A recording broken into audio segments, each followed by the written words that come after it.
네, 말씀 한 절 또 보도록 하겠습니다. 골로새서 4장 11절입니다.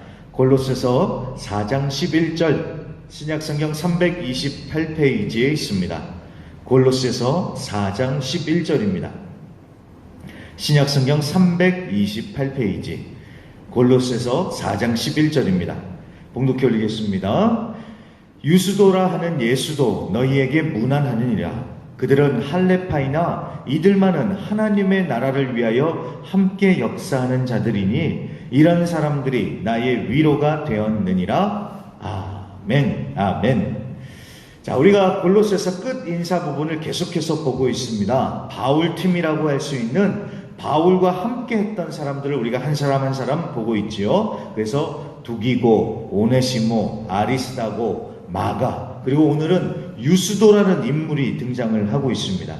자, 이 유스도라는 사람에 대해서는 이렇게 알려진 것이 없습니다. 그저 바울과 함께 했다 이 정도인데, 오늘 말씀을 보면은 그들은 할레파다라고 이렇게 말씀을 하고 있습니다. 이 10절부터 나오는 아리스도, 마가, 그리고 유스도, 이 세 사람은 할레파, 그러니까 유대인이었던 것 같습니다. 유대인이었지만 예수님을 영접하고 하나님의 나라를 위하여 바울과 함께 역사하는 사명을 감당했다고 합니다. 자, 이 세 사람 때문에 바울이 아주 큰 위로를 받는다, 그렇게 오늘 고백을 하고 있지요.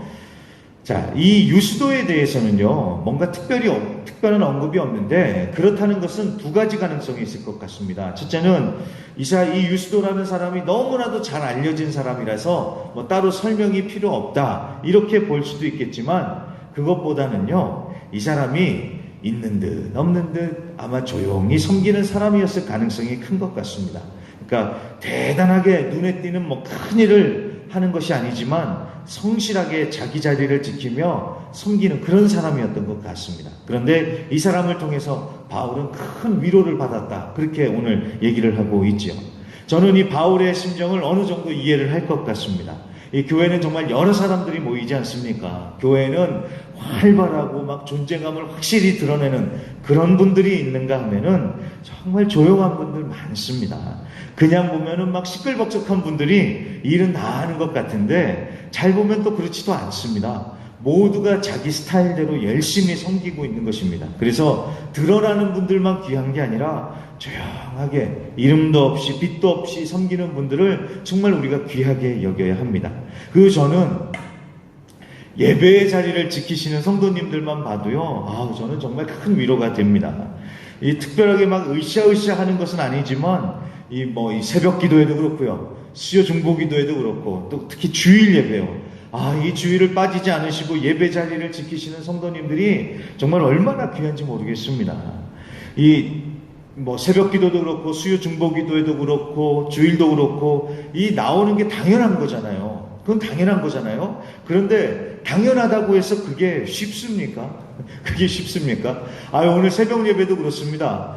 새벽에 이 시간에 일어나는 게 어디 쉽습니까? 이 자리까지 오기까지 일어나서 또 나가야 된다 결단하는 거, 이거 정말 쉽지 않습니다. 주일도 그렇습니다. 제가 생각했을 때는요, 이 주일 오전이 제일 영적 전쟁이 셀 것 같아요. 예배 못 가게 하려고 마귀가 얼마나 방해를 하겠습니까? 그런데 그걸 다 이기시고 예배에 나오시는 우리 성도님들 보면은요, 저는 가슴이 정말 뭉클해지면서 감동이 저절로 옵니다. 자, 예배에 나오신 것만으로도 저는 정말 칭찬해 드리고 싶습니다. 당연하다? 당연하다. 당연하지만 그거 쉽지 않은 거라는 거예요. 자, 아무튼 교회는요, 이렇게 함께 세워져 가는 거예요. 저처럼 앞에서 말해야 되는 사람들, 좀 이렇게 앞에서 하는 사람들이 있는가 하면은 이 유스도처럼 조용하게 섬기는 사람들도 있는 거예요. 서로를 귀하게 여기면서 서로 존중하면서 하나님 나라를 위해 함께하는 우리 모두가 되어야겠습니다. 그리고 한 가지만 더 보겠습니다. 바울이 오늘 이들만은 나와 함께하는 자들이다 라고 그렇게 말하고 있죠. 그 말은 유대인들 중에서는 다 떠나고 이 세 사람만 남았다, 이런 뜻이 되는 것입니다. 그러니까 바울이 이방인들만이 아니라 자기 동족인 유대인들에게도 복음을 많이 전했겠죠. 그런데 그 많은 사람들 전했지만 결국 이 세 사람만 바울 곁에 남았다는 것입니다. 이렇게 생각할 수도 있습니다. 겨우 3명밖에 안 남았냐고. 겨우 세 사람? 겨우 세 사람. 자, 근데 여러분, 우리가 많고 적음의 이 숫자의 현혹이 될 것이 아닙니다. 특히나 영혼 구원은 여러분 더욱 그렇습니다. 한 영혼이 천하보다 귀하다고 하지 않습니까? 한 영혼이 천하보다요. 자, 아이 하나 낳아서 키우는 것도 너무 힘들어가지고 하나만 낳는 그런 가정도 있습니다. 여러분, 영혼 하나 새로 거듭나고 옆에서 돕고 키우는 것도 마찬가지입니다.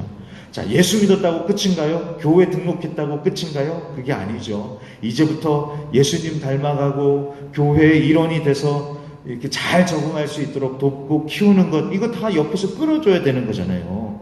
이거 정말 쉬운 일 아닙니다. 그 도와주는 것만 하면요, 정말 한 영혼 감당하기도 벅찹니다. 그러니까 한 영혼이라고 해서 이게 무시할 게 아니라는 것입니다. 근데 바울은 무려 3사람이라고 하는 거예요. 3사람이라고. 물론 바울이 복음을 전하고 이끌어줬던 이방인들은 더 많았겠지만 유대인들 중에는 이 3사람이나 남았으니 얼마나 귀합니까? 우리가 숫자 때문에 낙심할 것이 아닙니다. 천하보다 귀한 한 영혼이라도 정말 제대로 이끌어줄 수 있는 그런 우리 모두가 되게 하여 주시옵소서. 정말 이 마음을 가지고 기도하면서 정말 다른 이들을 섬기는 우리 모두가 되어야겠습니다.